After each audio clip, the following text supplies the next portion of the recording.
c'est un cadeau d'anniversaire.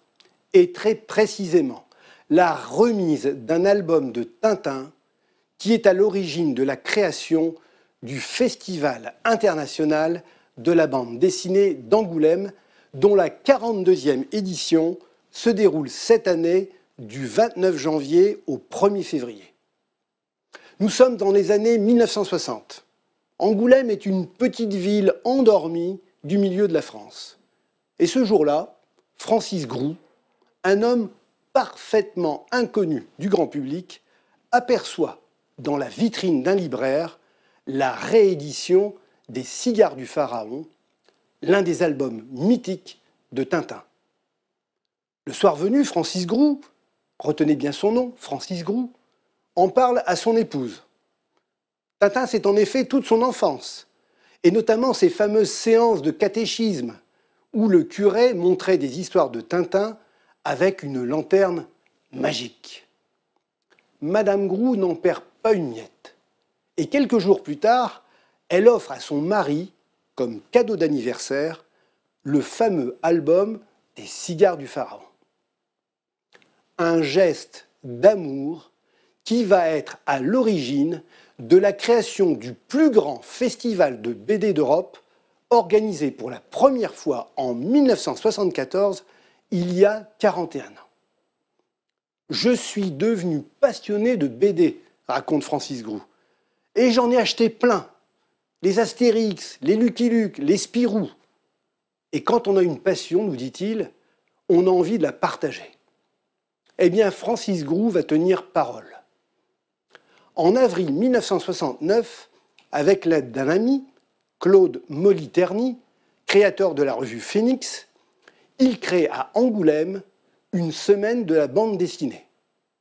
Premier essai, premier succès. 2 ans plus tard, Francis Groult est élu au conseil municipal d'Angoulême. Et là, il fait la connaissance de Jean Mardiquian, comme lui, passionné de BD.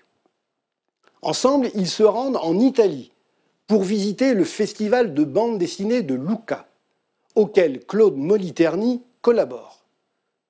Pour nos 3 passionnés, c'est une révélation. Il nous faut la même chose en Angoulême, se disent-ils. Eh bien, le rêve va devenir réalité 1 an plus tard.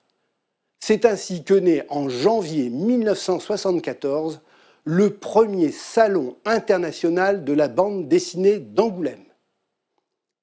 Dès sa première édition, la médiatisation du salon est très forte, comme si la BD avait toujours attendu cette manifestation pour exister réellement et s'imposer dans le monde de l'édition dominé alors par les livres. Immédiatement, le premier festival de BD d'Angoulême attire les plus grands. Franquin, le père de Gaston Lagaffe, Maurice, le père de Lucky Luke, Gottlieb, Bretéché, l'américain Burne Hogarth, l'un des plus célèbres dessinateurs de Tarzan, sans oublier l'italien Ugo Pratt, père de Corto Maltese, auteur de l'affiche de ce premier festival qui accueillera 10 000 visiteurs. Inespéré pour une ville endormie comme Angoulême qui n'a que 40 000 habitants. Depuis, le festival d'Angoulême n'a cessé de surfer sur le succès, comme la BD.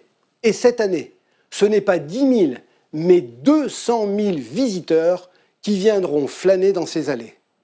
Avec au cœur une pensée toute particulière pour les Charlie meurtris. Merci Tintin.